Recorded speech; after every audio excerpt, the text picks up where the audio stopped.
For 25 years, Brightview Senior Living has been dedicated to creating an award-winning company culture so residents and families receive best-in-class services. Across our 50 communities, Brightview associates help deliver peace of mind, safety, security, transportation, daily programs, delicious food, and high-quality care if needed. Discover how our vibrant senior living communities can help you live your best life. Visit brightviewseniorliving.com to learn more. Equal housing opportunity. Did you know the majority of women diagnosed with HER2-negative breast cancer may actually have low levels of HER2? If you or someone you love has been diagnosed with HER2-negative breast cancer, there may be more to know about the diagnosis. Go to myher2ihcscore.com to learn more. Let's clear out winter and clean up the lawn with Spring Black Friday savings at the Home Depot. Right now, get the Ryobi One Plus leaf blower for just $89 and make your lawn work easier with a powerful 90 miles an hour of clearing power. And with convenient online shopping, you can order on the app, pick up in store, and get outside sooner. Get your yard spring ready with the Ryobi One Plus leaf blower, now just $89 during Spring Black Friday at the Home Depot. How doers get more done. Hey everyone, I'm Brian Austin Green. I'm Sharna Burgess. And I'm Randy Spelling. And you are listening to Oldish, an iHeartRadio podcast. Hi, you guys. Hello. Hey there, post-Thanksgiving. How's everybody doing? I am still recovering from all the food, I think, to be honest with you. I ate leftovers for a good 2 to 3 days. It was so good. So good. So nice being back in town and being here for Thanksgiving and being around everybody. It was an amazing day. Brian, you just got back into town a few days before Thanksgiving, right? I did, yeah. I was in Spain working. Thank goodness I got back in time. Instead of cooking everything, we ended up catering a lot of, just to kind of make it a little easier for us and allow us to spend a little more time with everybody. But it was delicious. It was awesome. So we did Bristol Farms, which we mentioned several times in the Thanksgiving episode, I think. But it came out so freaking good. The turkey was so juicy. I don't think if I had cooked a turkey, it was going to be as good as that. So, but not only that, I was sitting at the dinner table and I was so grateful for many things. But one of the things I was grateful for was sitting there and not criticizing the meal like I normally do when I cook it. Like, oh, I overcooked that, or I oversalted that, or that could have been better. I genuinely just sat there enjoying the whole evening and day with everybody. And I really appreciated that. Not that I'll do that for Christmas. I still love the prep and I still love doing that and the being of service in that way in the kitchen, but it was nice to not have to do it. It's kind of like when you're out at a restaurant and you order food, like you just kind of sit and eat the food and then you enjoy the company. You're not so consumed by the preparation that you've done all day long, and you're tasting to see what mistakes you made or what you would do differently. It's fun. But Randy, how was your Thanksgiving? Because didn't you go for like a 3K run or something? Yeah, Randy, we need to talk about this a little bit. What is wrong with you? First the thirst trap pictures, and then all of a sudden we find out about this 3K turkey trot thing. Oh, it's very impressive. Morning. I love this for you. I feel like when you're even saying... Who are you, Randy Spelling? 3K is nothing to real runners. That's a warm-up. Seriously. 3K isn't really that much anyway. It's not 3 miles. 3K is like 1.5 miles, right? Oh, is it? I thought it was 3 miles. Oh, now I feel deflated. Well, it depends. I thought I ran at least 3 miles. Did you do 3 miles or 3K? Because kilometers and miles are very different. I don't know. I want to say it was a 3K. It didn't take 3.4K or something like that. I thought it was 3 miles. However, I ran the whole thing. That was my goal, is can I make it? Can I at least just run without walking? I didn't want to be first. I wasn't competitive in that way. I just wanted exercise. I like exercising every day in some way. And so for me, that was my morning exercise. We woke up early, got there and, got these little hats and we ran. I told my daughters, so it's been years since we did one of these. I think when we did it, my youngest may have been 4 or 5. And, they were really ambitious to run it. And then they take off. Everyone takes off. And then 2 blocks in, my youngest says, "Can you carry me?" So the last turkey trot, I carried her the whole way. And so this year I said, look, if you're entering this, I'm running. Right. I'm running. I'm not carrying you. You got to do it on your own. Yeah. So I think that was the most fun part. I actually have a very serious question. So was this run, who was it organized by? It was organized by a local, like whatever. What is it? Yeah, so my mother-in-law, they live in this sort of complex. Her stepfather is a golfer, so they live by a golf course. And so it was organized by the whole sort of community. Right. And so here's my serious question. Yeah. Why on earth do you drive in miles, but your run is calculated in kilometers? I am so confused. I'm so confused. See, now we're getting into a whole. This is a whole different episode on its own. But I'm with you, Sharna. It's strange to me as an It's Aussie. true. Like, why don't It's y'all true. just make it seamless and pick one?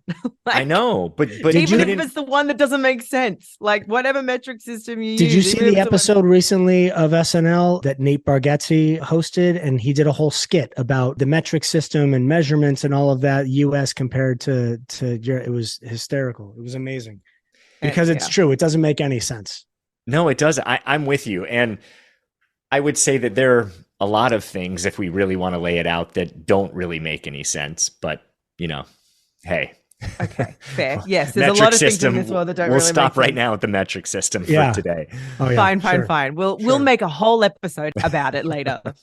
Because I have questions. You know what we're actually doing in the house right now, Randy? That we're on week 3 of? A digital detox. No games. No, really? Anything on the TV has to be like basically David Attenborough. You know what I mean? And it's only allowed after a certain time and as a family. No more TVs in the bedroom. Yeah, we'll do like movie time or something at night where we'll all sit on the couch and we'll watch something. But otherwise, the kids, our journey has been making comic books.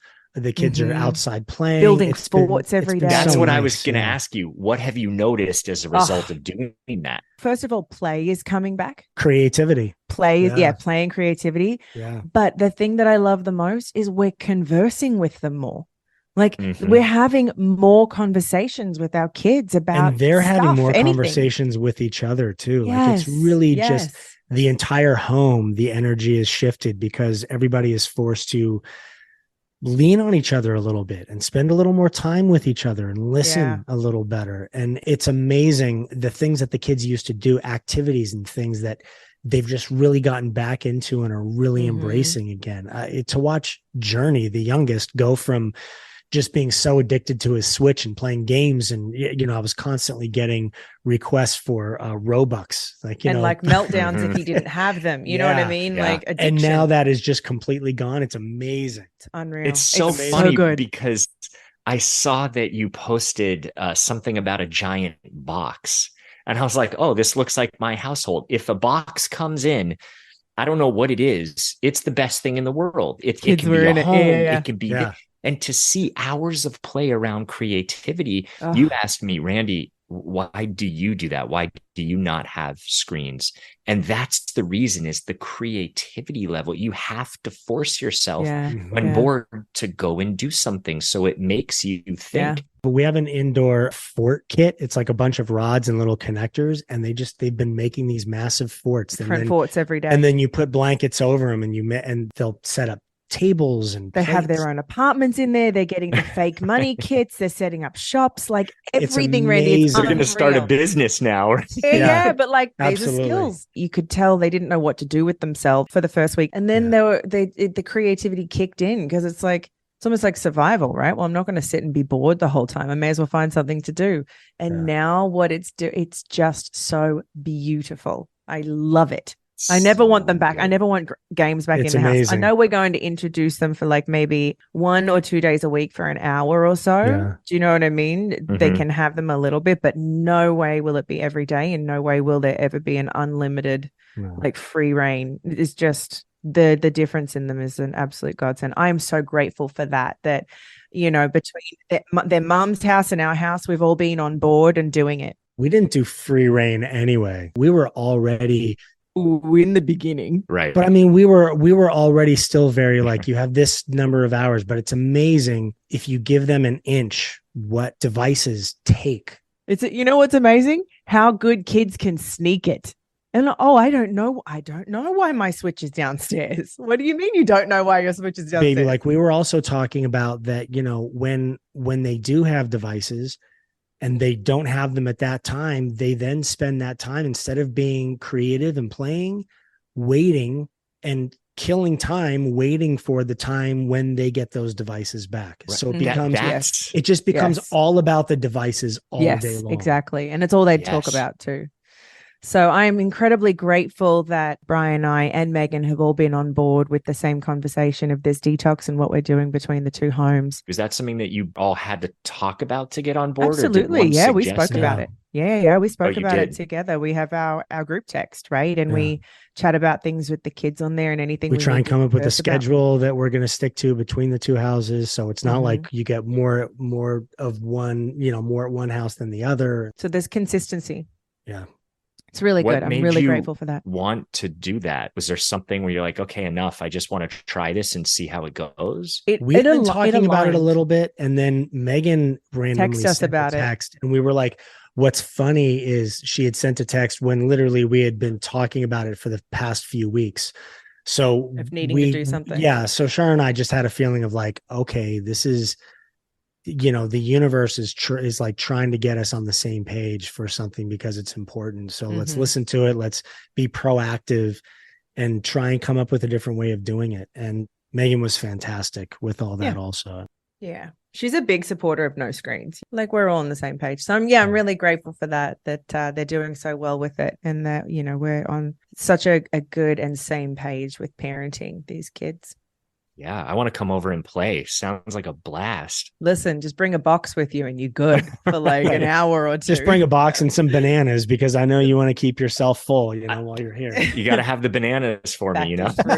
Hey, you and Zane would get along. He says, anana. Anana. Oh. Anana. Oh, it's so cute.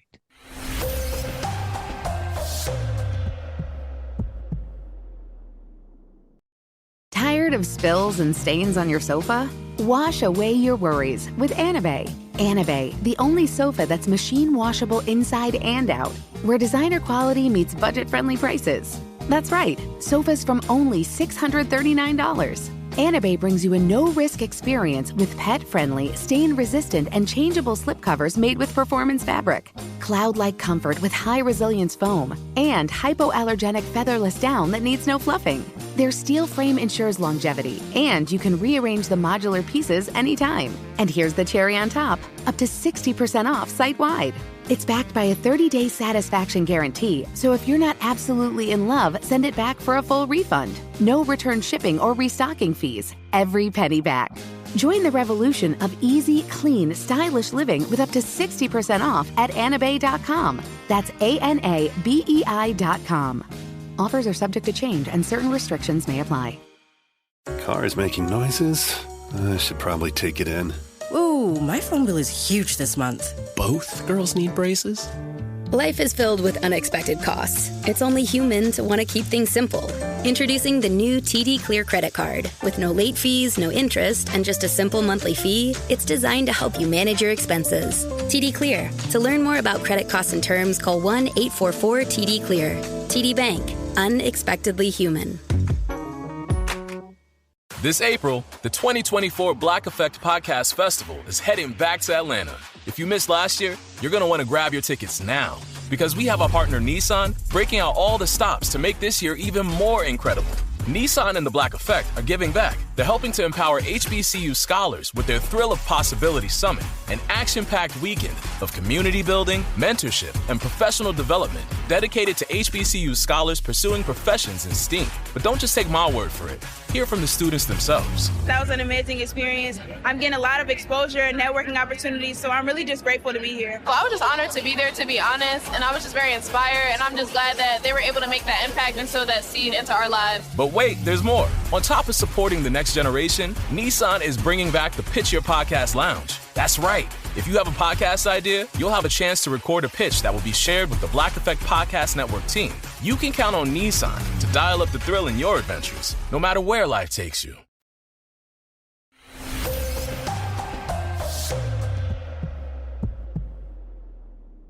But life's been pretty busy lately for all of us. There's been a lot of stuff going on, baby. You were away in Spain and working for a couple of weeks. It was pretty big. I was there for about and it 2.5 wasn't weeks. easy either. It wasn't an easy run for you.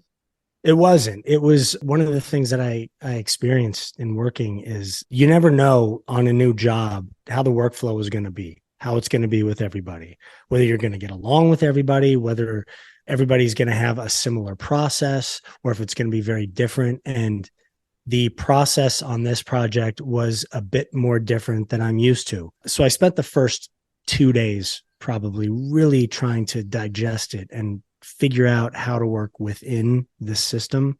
And then by day 3, I'd really decided, okay, I'm going to refocus on what it takes for me to deliver the best work that I can and figure out how to work that within their system, not in an aggressive way, not in a rude way, not in a mean way, in a way where everybody honestly feels like, okay, we're all in this for the same reason. We want to create the best thing we can create. We butt heads a little bit the first couple of days. When you're working on something that is a smaller budget project like I was working on, and you're up against days and times, and they only had me for 2.5 weeks of shooting. So they're trying to get all of my stuff done while I'm there, because they know once I travel home, I'm gone.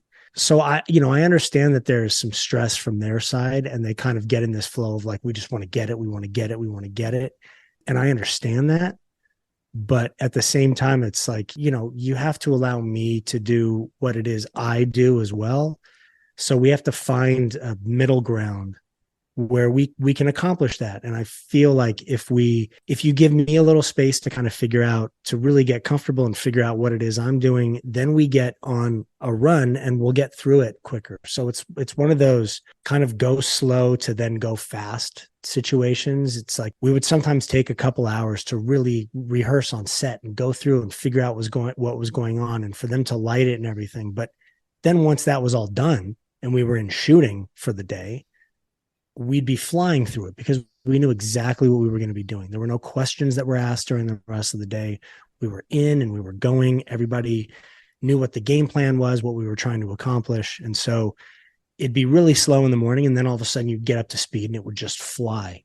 So that's kind of life. It's like you never know with every situation that you walk into what it's going to be, and kind of feel like you figure out process that works really well for you. And then you try and figure out how to fit that process with other people's processes to make one big thing that works. And sometimes it just takes time. Because we would speak about it while you were away. In those first few days, you were like, oh, baby, this is so hard. And you were going through all the stages of, maybe this is just another process that I need to learn. As an actor, I need to be able to work under any circumstances in any situation. You never know what it will be like, what someone's process is. So maybe what I need to do is sit in this and actually learn it. But as the days went on with you, you were feeling like you felt like other people felt the same. And so what I was so proud of is that you'd found a way to honor what you needed in the other people's process by respectfully taking your concerns to someone and saying, hey, this is just how I'm feeling about it. Is there any way we can change this up a little, or give me a little more room here with this, because these are the character developments that I had. Like, I want to make everyone happy, but is there another way? And it turned out that they all felt the same way.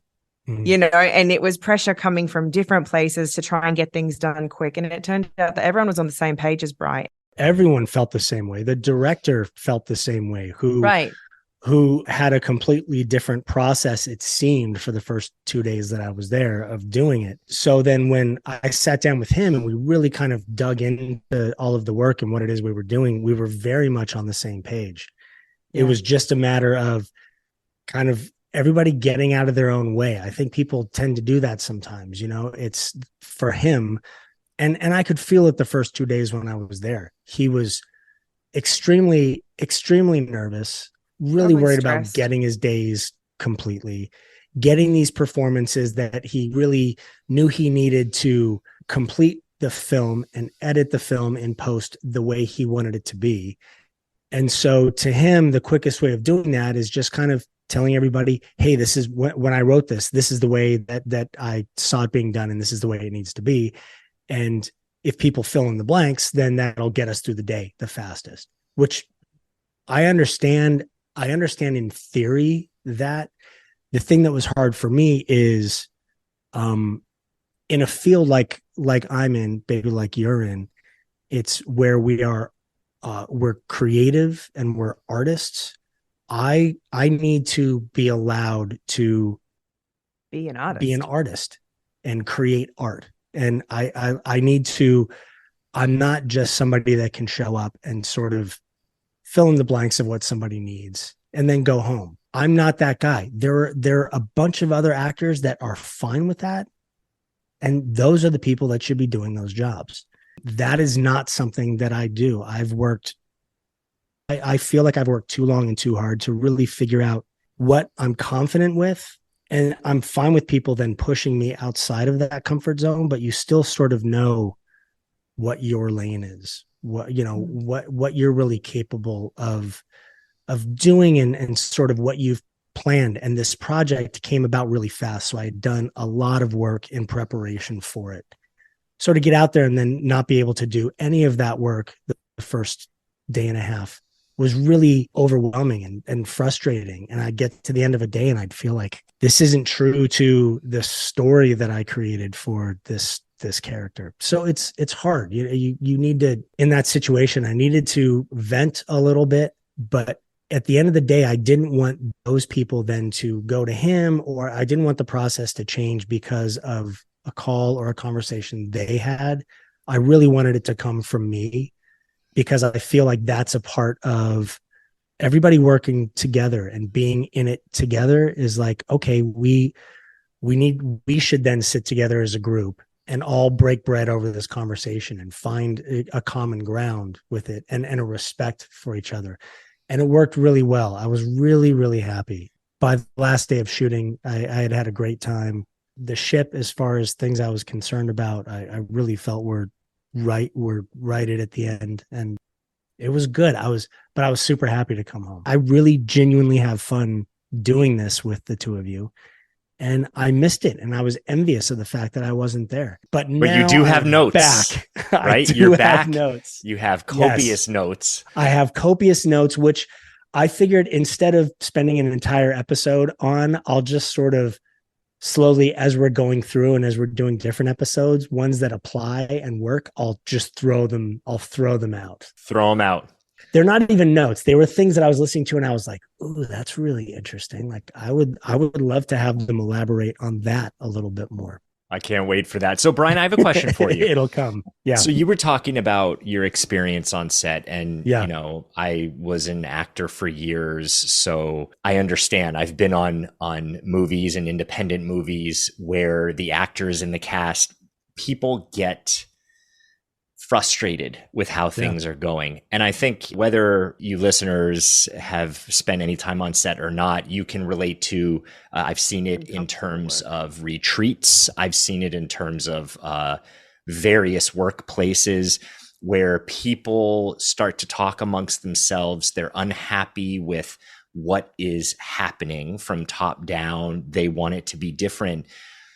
And I think where trouble arises is when there's so much discussion amongst everyone and they're getting riled up and they're getting lit up, but then that doesn't make it in an organized way to the people who it needs to go to. They hear things and there's all this tension. So what was the turning point for you during the challenge where you said, I'm going to do it this way. I'm going to express myself. Here's how I'm going to express myself. Because I think that's the hardest bridge for people to get to is you have all these feelings. You're in an uncomfortable situation. You want something to change. What is that moment where you decide, okay, I'm going to say something and here's how I'm going to say it?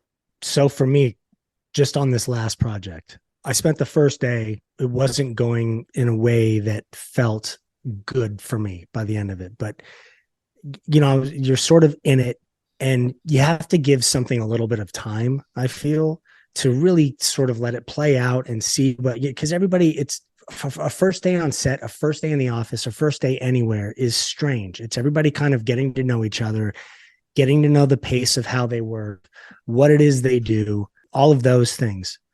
But then as you continue to get a couple days in and you notice that things are continuing to work in a way that it doesn't serve you the best as far as what it is they brought you there to do. I've always done it. I've always made a choice of going, okay, I want to try and right this ship before we get to the end and it's too far gone. We were only 2 days into a shoot. It was like, okay, we've done 2 days worth of shooting. We have another week and a half to go. So I have the ability to step in now with these people that I really want to create good, trusting, loving relationships with for what it is we do, supportive relationships. And I have the chance to sit down and have this conversation that is a little more kind of on the process and working and what works best for you and what works best for me. And how can we find a middle ground where we can each accomplish what it is we want? It's, you learn in life that there's compromise. That question right there. Yeah. What is it that you want to create? Here's what I want to create. How can we do this? I think that is the common ground of listening to what someone else wants, sharing your vision and saying, how can we create this together where it works? It's compromising. It's all compromising. It's kind of the same, whether it's in work, whether it's in a relationship, whether it's anywhere. It's all about compromising. It's realizing like, okay, this person, they want to accomplish this. I want to accomplish this. They might be different things. So let's find the similarities within those and a common ground and figure out how to achieve that together and realize that we're not, either one of us are going to completely get what it is we want to start, because you don't completely fall into a different space. It's like, you don't all of a sudden kind of listen to somebody else and then go, okay, and then just jump ship from what's going on in your mind and do something completely new. You're always trying to like hold on a little bit and have a little bit of control. And it's once you get in and you find that balance with the other people and you realize like, oh, I can lean on this person a little bit. And he does have my back and he does want the best for me. You feel safer within that situation. And it happens vice versa. It becomes a give and take. If you have one person that's feeling safer, and so then for them, they're reacting in a different way, and then it makes the other person feel safer. Then all of a sudden, those two people start working better as one. But you have to create that respect. You have to create that space to be heard and to listen, and to kind of work together to accomplish the best thing you can. Most of the time when people go to a job, they want to do the best work that they possibly can. I feel the same way with crews. I feel the same way with everybody that's a part of a set. There could be 50 people, 150 to 150 people within a crew and everybody making stuff happen. Every single person is as important as everybody else. But not everyone can say the same thing, right? I mean, that's the difference, is potentially the actor or the star or actress or whoever has maybe a little bit more speaking power to say what a lot of people might feel. Mm-hmm. I mean, Sharna, have you bumped up against this? You must have, in the years of choreographing and dancing and, wanting a certain outcome, and it's just not going that way, and feeling so passionate about the outcome that you want, the experience that you want to have. Yeah, this could end up being a whole different conversation. Yes, absolutely. I am respectful and always, but for the most part, I would always speak up if I didn't feel like something was quite right, or if something could have been different or could be better. And there have been relationships that I've had with, directors and producers where that has created absolute magic. And then there were also directors and producers that felt like I was a demanding woman, and I was over the top and I was asking for too much and I needed to just calm down, and that they could do their job and I should just do mine. And, very quickly I learned that those people won't hear anything that I have to say. And so I found my own creative ways of making what I could better with what they were doing. But I always tested the waters of trying to build a relationship of like, let's collaborate on this. You know what I mean? Like, I'm definitely not a director, but I definitely have ideas of how dance should be seen. So when I'm creating it, I would, we had a director on the show. His name was Alex, the original director on Dancing with the Stars. And I would come to him with these crazy ideas and say, I just want to do it all on Steadicam. And he's like, cool, shoot it with your iPhone, send it to me, we'll figure it out. And he would make it even better, but he would allow me to have creative ideas, and then he would have these unbelievable ways of making them come to fruition. So I've had both of those situations. And I think anyone, in whether it's a creative industry or not, just for your own integrity and self-worth, you should always test the waters respectfully to see it's all about your approach. Right. To see if you can create that space Brian is talking about, of being heard and seen and opening up, holding space for each other. And if it does not get met with good energy or received well, then you have to maybe try and figure out something else that you can do within that, whatever your circumstances are. But it's tough. And I will honestly say being a woman is tough when you want to speak up and have an opinion of things. You often hear she's a diva, she's a this, she's a that. No, man, it's just if you speak up because something doesn't feel right, people will either receive you one way or the other. And as a woman, it can be difficult. Yeah, it's common. I hear it all the time in workplaces. People don't feel seen. They don't feel heard. They don't feel appreciated. They want to at least be able to have a voice, to feel that they are a part of the team. Yeah. And I think breakdown happens when they do not feel a part of. And like you said, I really loved that. Brian, you talked about compromise. Sharna, you talked about if you weren't going to be able to be seen or heard in the ways that you wanted to, then do what you can. Make the experience as creative as you possibly can. Bring something to it, as opposed to what happens is when people tend to get shut down or they're not heard, then they implode. They go within. They become resigned, and then it's hard to show up every day, as opposed to bringing whatever you can to it. Yeah, absolutely. I've found that when I have felt exactly that you're saying, resigned, and it's difficult to it was difficult to even bring my creativity to it when I felt so completely shut down and put in a box, and you will only do this. And I couldn't, honestly, there were certain situations where I just couldn't find a way to make it me or anything that I connected to. So I think it's all dependent on people's circumstances, but I think trying to honor yourself and hold space and create a space for a conversation is important, and then figure out your next from there, to be honest.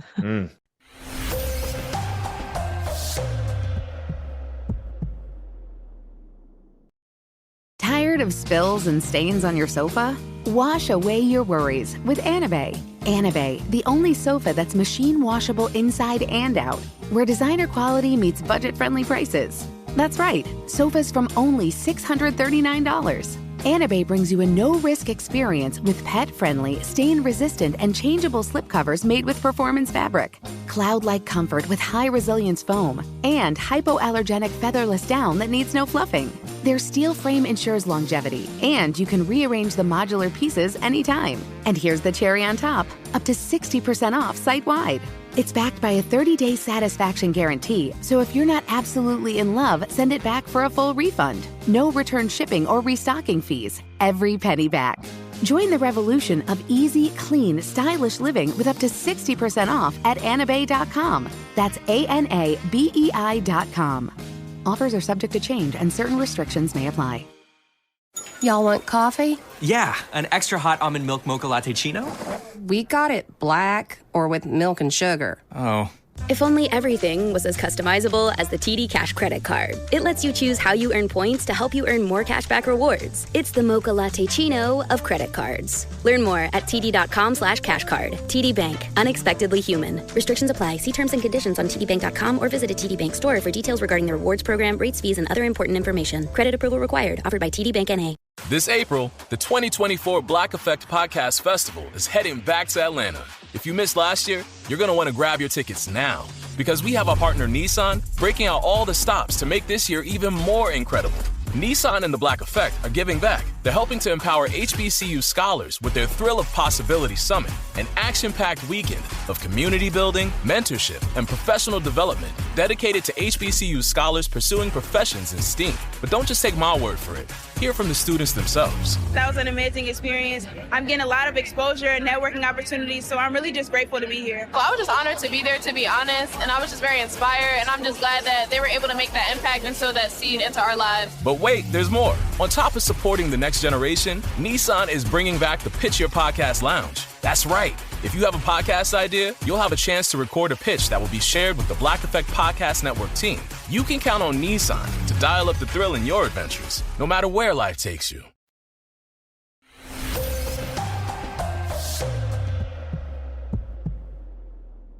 This is a good segue I wanted to bring up with you because you just had your brother visit. I did, right? yes. Which yes. I don't know much about this, but when we first met, I was asking all these questions about your family. I was trying to get, the years into the 2 hours that we were together. Yeah. And you mentioned that you both were kind of estranged, but that there was going to be a visit happening, and it happened. Yeah, oh my God, it's amazing. So I have a brother. He's a half brother from my dad's first marriage. His name's Jason. And it is way too long of a complicated story to truly go through. We hadn't really been connected since I was an early teenager. And the reason of that being is my dad. It's all very complicated and whatnot, but he had to separate himself from my dad. And then he was living in a different city, and it all just became, it was really big. It's really like shitty, traumatic stuff that he experienced with my dad. But he had always thought that I had a different experience with him. He thought I had a different dad to him, because when he was around, when I was younger, I was still this, perfect little dancer, and dad would follow me around to competitions, and it was all the things. But that changed very quickly in my teenage years. And Jason didn't see any of that. He didn't know any of that. We weren't connected. And when we reconnected was actually when my dad wasn't well and he was here in America. And Jason called me to just see how I was. How was I doing? Because it was a really crappy thing that my dad came over here so unwell. He knew he shouldn't have. It all happened for a reason. God, there's so many layers to this. It all happened for a reason. I was meant to see him one more time, and I'm incredibly grateful. But it did come with a whole lot of crap attached to it. Mm-hmm. So Jason called me to check in with me to see how I was doing. I was at this point pregnant, and it meant the absolute world to me that he called and checked in. And there was absolutely no animosity there. By this point, I very clearly knew who my dad was. And I had also learned through other people some of the stuff that had happened between them, but didn't know everything. And, I too would have estranged myself from that man much earlier. So you had an understanding of your brother and his experience at this point. Oh my God. Yeah. Oh, yes. I think I've known for a long time, but we had just been separated for such a long time. We hadn't connected. I had seen him briefly, I think when I was 18, and also maybe I think that was around the time of his wedding. So many layers to it. But what I'm so grateful for is that we connected. So when we went to Sydney, oh my God, this stuff will make me emotional. We went to Sydney. Zane's born now. I was there judging Dancing with the Stars, Australia. This is just in May, June, just gone. And Zane is in full stranger danger stage at this point. And Jason and Tammy, his wife, turn up with one of their sons, Lincoln. And Zane just gravitated towards him, just looked towards him and opened his arms and gave him that toddler slump over his shoulder, just a big cuddle, and then wouldn't let go of him. And it made me so emotional. It's like he just knew that he's family, that he's such a good-hearted person. And through my time in Australia, we caught up many, many times. We hung out, lots of dinners and all the things. And we connected and bonded over shared experiences of my dad. And I knew that it broke his heart to know that I did experience that. And I think he felt in some way like he should have been there for me, and he should have known that dad would have ended up being like that, and that he wishes he did it different. But we had the experience we were both meant to. We were both meant to have it. He couldn't have saved me from that. It was what it was. But now we have this beautiful bond, and it's almost like he was never out of my life. I have such deep love for him and his family. He's raised some incredible sons that I'm now getting to know my nephews that are, 15 and older, which is crazy. And I met Callum when he was a little boy. He's like 21 now. So that's a long time ago. So I get to be an auntie like that, even though they're grown. They're so grown. So it's not like they're kids and I'm an auntie. You're still an auntie. Let's go to the park. Yeah. But what's been so beautiful about it, because they actually just came to visit too. So they came over and spent like 3 weeks here in America. And it was really cool. It's a big trip for a lot of people to come and spending all that money. And so I so appreciated that, them getting to hang out with, they love Bri. Jason loves Bri, tells me all the time how happy he is for me, for my happiness, and just starting to make new memories. And what feels so cool about all of that and so special and big is that from the passing of my dad, oddly, I lost a family member, but my family grew again. And it multiplied again. My brother came back into my life. I'm now getting to know my nephews. And also, since my dad's passing, some aunties and uncles and cousins are back in my life.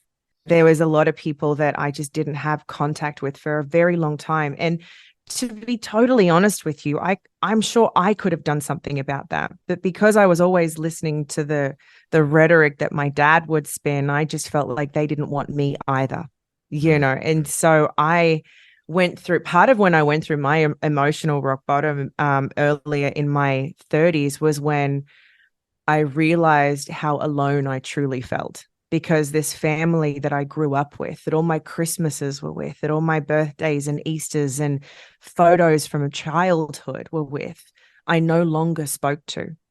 And not because there was a big blowout with me, but because of a man that I have no control over. And who knows, because of his pathological and compulsive lying, what he had said to them about me. The stories I could tell you, Randy, are unbelievable. We'll do that another time. So I didn't know how to cross that line and reach out to them to build my family back up, to be like, hey, what's going on? I'd sent an Instagram message a couple times to one of my cousins and never heard anything back. And I took that as, because I was already feeling wounded, I took that as rejection. And I built on that, and I built on it, and I built on it. And then that became the story for my whole family on that side. That wasn't necessarily their story. They were probably on the other side thinking they don't know what my dad said to me about them. Right. He just created havoc and chaos wherever he went. And so that part of my life, that season, that chapter has passed, and I'm through that, and I'm connected to cousins that have babies, and I'm getting to know them, and we converse on Instagram, and connected with my aunts and uncles, and most importantly, my brother. I have a brother for so many years. I would just say I'm an only child. Just became so amazing from the outside watching all of this happen, because when Sharna and I were first together and her dad was still with us, I listened to and watched phone conversations and watched her talk about him and watched the turmoil. And it was just a really hard relationship. You could tell just from barely being around it. And at the point when he had passed, it was amazing how many people just had come out of the woodwork and reached out to Sharna within hours, within half of a day. It was all of a sudden, she was surrounded by this family that she was so afraid she no longer had. And it's been so amazing now to be with her and watch her reconnect with these people. And then for myself to reconnect with them also. We spent time with them in Australia, and it's amazing this side of like, Sharna has this entire family this entire family side that's still in Australia. And at the point when she was pregnant and Zane was going to be born, it was her mom. That was really the only person from Australia that she had any connection with, any family with. And so when her mom came, it was like, okay, well, mom is here. So that's kind of what I watched her kind of feel like, well, that's what I get, that this is what I sort of have family wise. So to have Jason and Tammy and 3 of their 4 kids come out here for Halloween and spend time, it was amazing. He's an incredible person. And it's amazing to see that example in front of you of, sometimes you're dealt these cards that are really hard to explain and to understand. And then her experience and what it is she went through with her father and what it is she went through with her family has now created such an incredible human being. And she is just so passionate about her relationships with people. And she's so good to people. And she just loves people wholeheartedly. And so much of that came from the trials and tribulations that she went through when she was younger in her relationship with her father and hence her family. It's amazing. That concept of sometimes like one door has to close for a new one to open. Death and rebirth. Absolutely what happened. Absolutely what happened in this. Death and rebirth.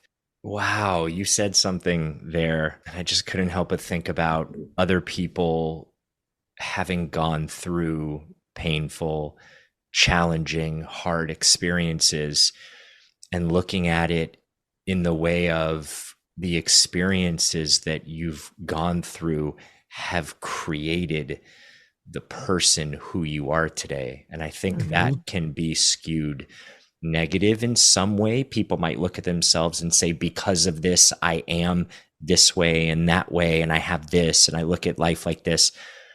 But also, as the ocean erodes rock and creates sand and creates these beautiful beaches and structures, what are the beautiful ways that you have been eroded to create the picture that is you? I love that. I think I have lived both of those thoughts. In the beginning, I am many generations of women that chose abusive men. And so I think I've said this before, but never physically. There was one relationship where I think it would have ended up being physical abuse, but it was always mental and emotional, verbal abuse, deep verbal abuse and manipulation. And I chose those same patterns as my mum did, as her mum did, and I'm sure before her. And it was one of those, like, I just kept thinking, oh, it's because my dad was that way, I keep ending up here. And then suddenly decided, but I don't have to. So what was that moment? What was that moment that it actually dawned on you that you have some sort of choice or agency over that? So there was the relationship that I was in, and his angry was very, very scary. And it was always very verbal and manipulative. But as he was yelling at me, his 2 fingers came and pushed into my chest so hard when he was saying, don't tell me what to do, as he was like, and jabbing me hard. And I realized, if you're doing this in front of people right now, in a group situation, we are so close. We are so very close to what this would look like behind closed doors, and I'm terrified of it. But not only did I have that thought, it was like something just clicked in my head, that either, because it was this whole, he'll change, I can fix him, right? I realized I'm either going to choose to spend the rest of my life like this with him or someone like him, or I can choose not to. And so I ended it that evening. And that was when I started to go on my journey. I was 30 and I was like, I'm dating all the wrong men. I'm going to figure out who I am. I was a serial monogamist up to this point. Up to this point.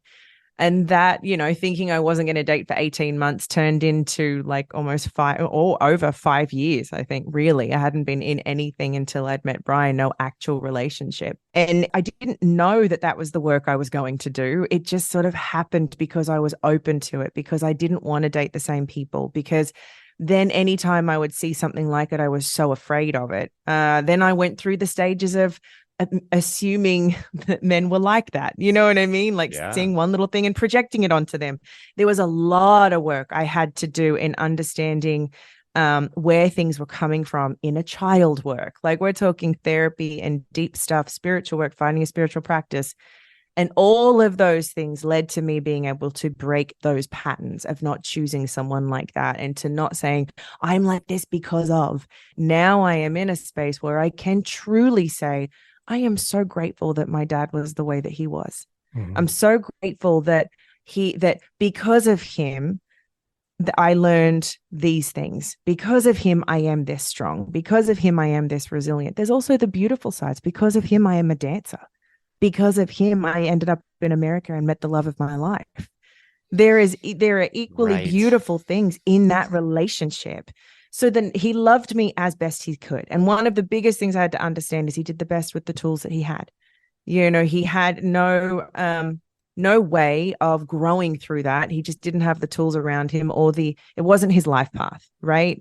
But it was mine to see that and go through those experiences with him and to finally get to a point where I'm going to break this pattern. And I'm so grateful that I got to, because, you know, should we ever have a daughter, she won't go through the same experiences. She'll have a whole other bag to get through, you know, because we all create. I think people make a big mistake. Right. Like when they have things, when they have issues that they've gone through when they were younger, they beat themselves up over them, and they tend to put themselves in a position of feeling like they're just broken or there's a problem, instead of realizing that things can be fixed. You can sit back and decide, like Sharna did, to look at what it is you do and what it is you don't like. And instead of beating yourself up for it, change it. Just actually take notice of it.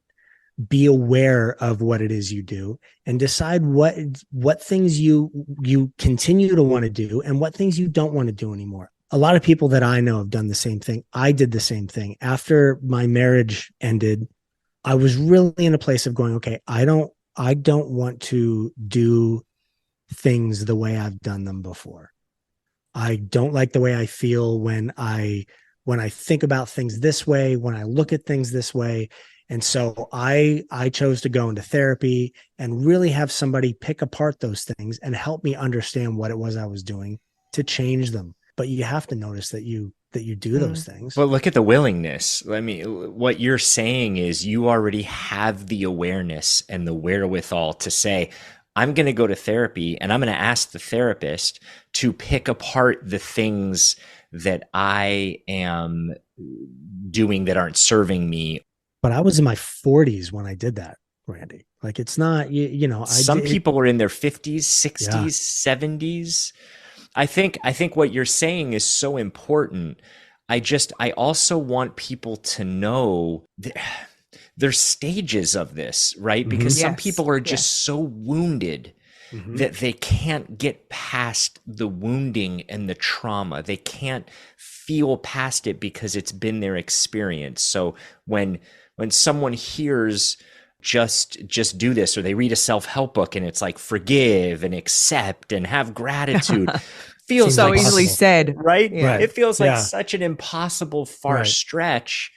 But Sharna, what you're saying, you know, where you got to now, where you are genuinely grateful for the beautiful things that you did get from him, that is a symptom of the healing that you've done. That is the transformation, when you can actually find the things that you got that serve you. And you can look at the things that don't and say, okay, that sucked. That was hard. It was painful. I understand it all, but I'm no longer operating from that place of wounding. Yeah. I think there's, and Randy, you would definitely speak on this better. I'm sure you've had many clients to work through trauma, but it all starts with, it's not like I'm just going to change. It starts with the willingness to want to get better and heal. And sometimes when we've experienced trauma, we're actually attached to it because feeling the pain validates what we went through, right? Or living it and experiencing it, maybe you don't feel worthy of moving on from that. It really is dependent on what the trauma is. But when you truly open yourself and say, I am ready to heal, I am ready to release what does not serve me, I'm ready to grow beyond this, the universe will hear that message, and it will, or God, however people see that power and that energy, will bring opportunities into your world, will bring thoughts and ideas into your mind of like, maybe I should walk down the street, and suddenly you see a psychologist, whatever it is, you bump into a person, it will bring things into your world in ways that you couldn't imagine to open up that path of healing. You might suddenly see someone on Instagram like Randy that you go, oh, wait, I really connect with what they're saying. I'm going to reach out and just see if I can have a conversation. Once you truly say out into the open and to yourself, I'm ready, those opportunities will come up. But until you get to that point, you will find ways of keeping yourself stuck in it. And that's what's really hard. Yep. You have to be ready. With any client that I've ever worked with, one of my questions when I meet with them or talk to them before agreeing to work together is, are you coachable? Are you ready? And it sounds like such, of course, question. But I want to see how they react. I want to hear in their voice, if I can't see them, the pause, the resistance that comes up, because we are so good at finding excuses, or if that feels too harsh, reasons why it's not the right time. You don't have the funds. It's better when life is less busy, when the kids are out of the house. It's always at a later point because someone doesn't feel ready, they're in resistance, or there's fear there because so much of identity is wrapped up in the trauma or the wounding or the years of practiced story, narrative, and thought around a situation. Big stuff. We've all worked through stuff, right? And we continue to work until the end of our days. Continue to grow.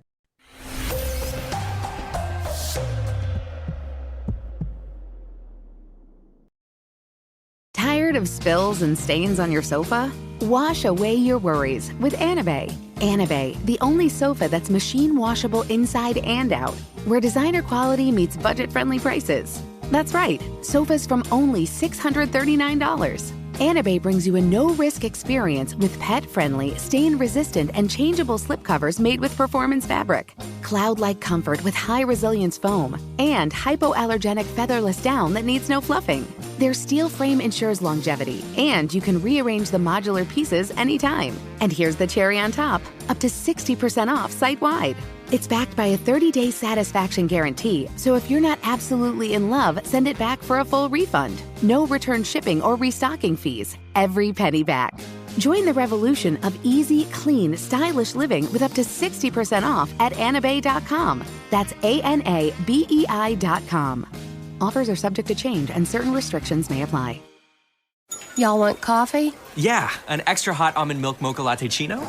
We got it black or with milk and sugar. Oh. If only everything was as customizable as the TD Cash credit card. It lets you choose how you earn points to help you earn more cashback rewards. It's the Mocha Latte Chino of credit cards. Learn more at td.com/cashcard. TD Bank. Unexpectedly human. Restrictions apply. See terms and conditions on tdbank.com or visit a TD Bank store for details regarding the rewards program, rates, fees, and other important information. Credit approval required. Offered by TD Bank N.A. This April, the 2024 Black Effect Podcast Festival is heading back to Atlanta. If you missed last year, you're going to want to grab your tickets now, because we have our partner Nissan breaking out all the stops to make this year even more incredible. Nissan and the Black Effect are giving back. They're helping to empower HBCU scholars with their Thrill of Possibility Summit, an action-packed weekend of community building, mentorship, and professional development dedicated to HBCU scholars pursuing professions in STEAM. But don't just take my word for it. Hear from the students themselves. That was an amazing experience. I'm getting a lot of exposure and networking opportunities, so I'm really just grateful to be here. Well, I was just honored to be there, to be honest, and I was just very inspired, and I'm just glad that they were able to make that impact and sow that seed into our lives. But wait, there's more. On top of supporting the next generation, Nissan is bringing back the Pitch Your Podcast Lounge. That's right. If you have a podcast idea, you'll have a chance to record a pitch that will be shared with the Black Effect Podcast Network team. You can count on Nissan to dial up the thrill in your adventures, no matter where life takes you.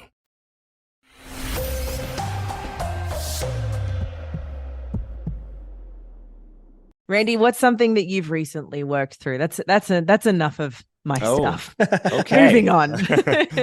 What's something Randy, you've been working through? Because Right. I feel like you've just got it together so much, right? And you've done so much work and you help other people. But what is something that you've had to work through recently? I'm constantly working on myself. It feels great. Someone asked me yesterday, actually, the voices inside your head, how active are they? When do they come up for you? And I said, actually, some days a lot. There are other times it might be 4 or 5 days. So I have done enough work to create some space, but circumstantially things come up. And, Sharna, when Brian was away, there were a couple weeks ago where I was saying, I am feeling spicy. I had this Spicy. active... Look, I've got it on my phone right now. I swear to God, it was a note that I made when you said you were feeling spicy. And I was like, I think that's really good for people to hear. I mean, I'm sure it didn't feel great for you, but everybody goes through these things, like you've said, which really made sense to me. What we're doing, it's cyclical. You go ahead and then you step back and you fall back into old patterns and then you move forward a little bit. And so it's always doing that. But yeah, let's get into this spicy thing that you had. So I think there is this misnomer, right? Especially in the personal development, spiritual, self-help community. Mm-hmm. It's sort of, I'm going to do the work. And then there's this finish line and then I'm done with the work. Right. Yeah. I'm over it. The wound that I had, the theme that has been coming up for me my whole life, whether it's not enough or whether I'm too much or this or that, whatever it is, it keeps coming up. There's different layers. And, in therapy, they talk about sheaths of an onion, layers of an onion. And you have to keep going down, down, down to the core. And we're amazing beings in that we self-regulate. People go through trauma, they go through painful experiences, and at some point they might block them out because that's what they need to do to survive, to get through. And when the body is ready, when you're at a place in life where you are willing, like we just talked about, to say, I need to address this now so I don't repeat the patterns. What happens is the cake doesn't come to you with the candles for you to blow out. Mm-hmm. The flour and the sugar and the butter comes. The mess comes for you to roll up your sleeves, i.e. a situation, whether it's family, whether it's friends, whether it's your relationship, and you will be triggered and you will be brought back face to face with that theme for you to do another layer of work. And sometimes, like me, it's always a little bit surprising when it comes up because it's unexpected. Even though I do this for a living, it's unexpected until I go, oh, I'm here. This is what's happening. So for me, people pleasing was coming up very strongly. I am a recovering people pleaser.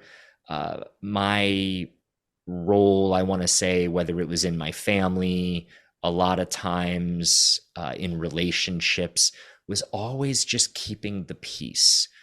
I wanted to be liked. I wanted to be accepted. I wanted love. And so for me, I became very adept and skillful and attuned to knowing what you wanted me to be so that I could get what I wanted from you.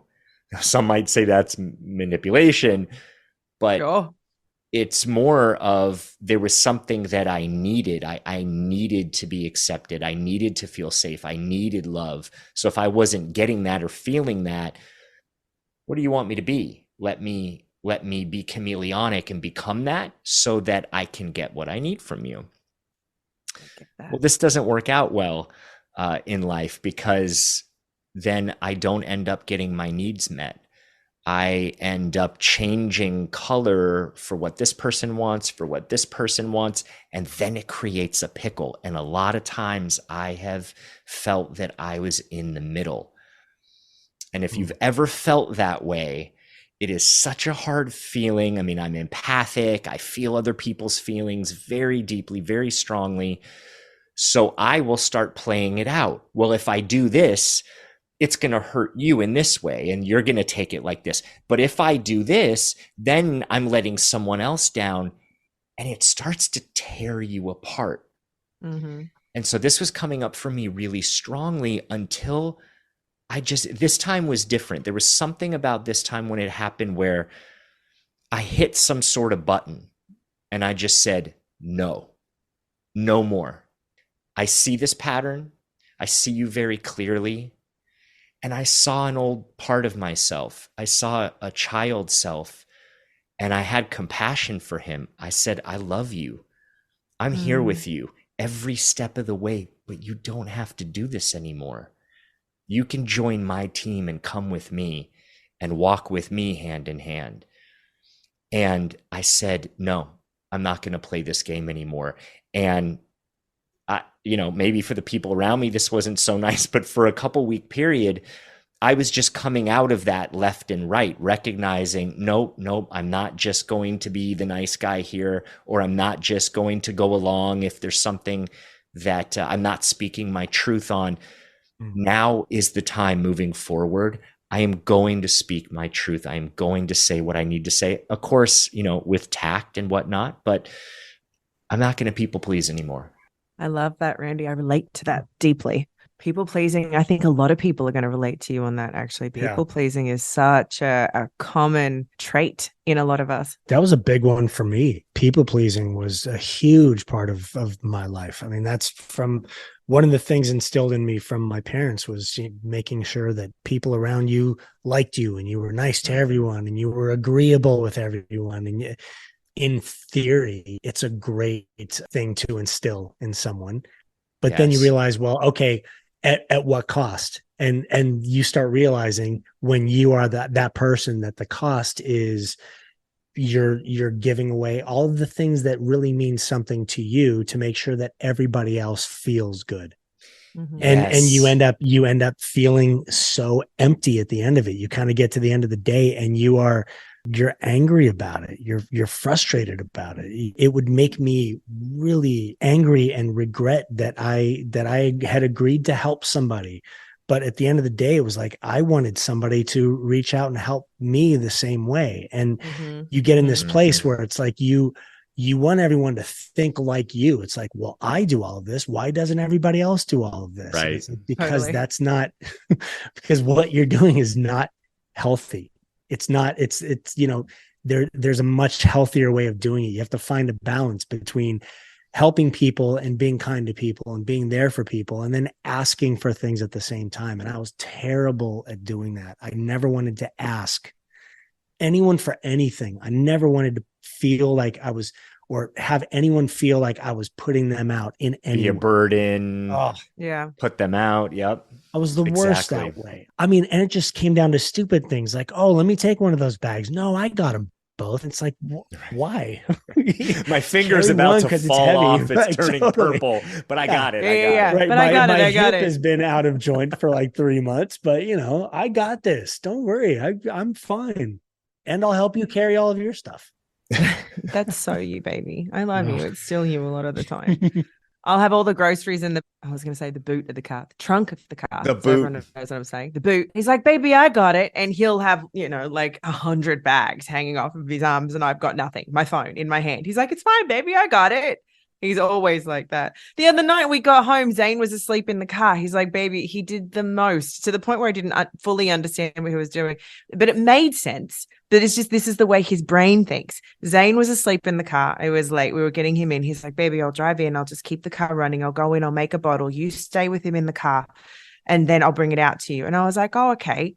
I didn't not fully understand it. And then I'm trying to like get the bags ready. He's like, and he opens up the door. He's got the bottle. He's like, baby, I got it. Just take him and get him to sleep. And I was like, he's doing the most right now. Like all the things. I love this man so much. And he doesn't need to do all that. He's like that all the time. But that's where I would say I wouldn't trade playing that role, because it trained me well to have empathy, to be able to read people, to have the sensitivity, to want to give, right? I mean, your heart, my heart, our heart, whoever's listening, these are great qualities. These are beautiful things that I would not want to trade. It just takes a little bit of training to get clarity on who you are, where you are in space and time. And how to use things in a healthy way. Exactly. Yeah. Can I end with this one note? Please, let's do it. Because it's so with what it is we're talking about and the way life works, and you do all of this work and you feel like you've reached the finish line and then it comes back again. You guys at one point were talking about a lotus flower in an episode. I remember listening. You were talking about like, oh, it works so hard to come up from the very bottom of the pond, and then it goes through such a hard time. I had no idea that's how it did it. Yeah. It finally reaches the surface of the water, and it's, and it's beautiful. It's so, I remember we had a pond at the last house. And so I had water lilies and lotus flowers and stuff that would grow. They'd finally reach the surface, and you'd be like, oh my God, it's gorgeous. And then it would die within 2 days. And so it would shrivel up and disappear. And I was always like, oh my God, what have I done wrong? Like, did I mess something up? Is the water not right? And then like a week and a half after that, a new one would appear. And I realized within that, like, oh, it goes through all this struggle. It finally gets to the surface. It blooms. It's beautiful. And then it has to go through that struggle again. And that's, to me, that is life. That's exactly what we're talking about. It's like to have this beautiful finale.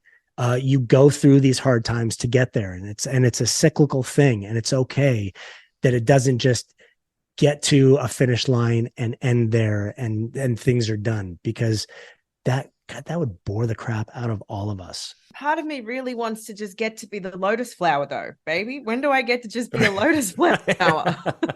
I just want sunshine on a lily pad. But you are constantly. We have those beautiful, beautiful days. And then we have the days that aren't so beautiful. And that's okay, because it takes those not so beautiful days to then get to those beautiful ones. You have to have a balance of the two in life. That's the way to me, that's the way it works. That's the concept of yin and yang. You have the two sides of everything, and you can't possibly understand joy without understanding pain at the same time, and realizing that there's such a difference between the two of them. And knowing that every lotus flower, the death and the rebirth, you are becoming a newer lotus flower with every time a slightly different design and look and petals. And every single time, if you're in that struggle and strain and reaching for the light, trust that you're becoming a newer version of self, a newer flower. I love that, Brian. Thank you. Yes, that's beautiful. Good. So that note came in handy. Yay. Yay. Awesome. Oh, Daisy agrees. Yeah, Daisy agrees. Yeah. My goodness. Well, thank you all. Thank you, guys. Thank you for listening and becoming newer versions of self, your best lotus flower. Yes. And we'll talk to you next time. Bye, everybody. We'll talk to you next time. Bye. Thank you, everyone, for listening. Yes, you guys are amazing. Make sure you guys go and follow us on Instagram at oldishpod. And you can also go and leave us a message at our own hotline, which is 855-OLDISH-3. Make sure and write us a review. Leave us 5 stars if you loved it. Leave us 5 stars if you didn't. We love 5 stars. We love 5 stars. Yeah. We like 5 stars. Yeah. See you next week. Bye, everybody. Bye. See you next week, everyone. For 25 years, Brightview Senior Living has been dedicated to creating an award-winning company culture, so residents and families receive best-in-class services. Across our 50 communities, Brightview associates help deliver peace of mind, safety, security, transportation, daily programs, delicious food, and high-quality care if needed. Discover how our vibrant senior living communities can help you live your best life. Visit brightviewseniorliving.com to learn more. Equal housing opportunity. Does money stress you out? Let Facet flip your financial chaos into clarity. Finding Facet immediately put us at ease. Facet's innovative approach to financial planning ensures your money works as hard as you do, enabling members to experience the joys of having your finances in order. And that makes us Facet for life now, I guess. Visit Facet.com, FACET.com to learn more. This ad is sponsored by Facet. Facet Wealth is an SEC registered investment advisor. This is not an offer to buy or sell securities, nor is it investment, legal, or tax advice. These testimonials are from current Facet members who are not compensated. All opinions are their own and not a guarantee of a similar outcome. The TD Cash Credit Card lets you choose how you earn your cashback rewards. Learn more at td.com/cashcard. TD Bank, unexpectedly human. Restrictions apply. See terms and conditions on tdbank.com or visit a TD Bank store for details regarding the rewards program, rates, fees, and other important information. Credit approval required. Offered by TD Bank N.A.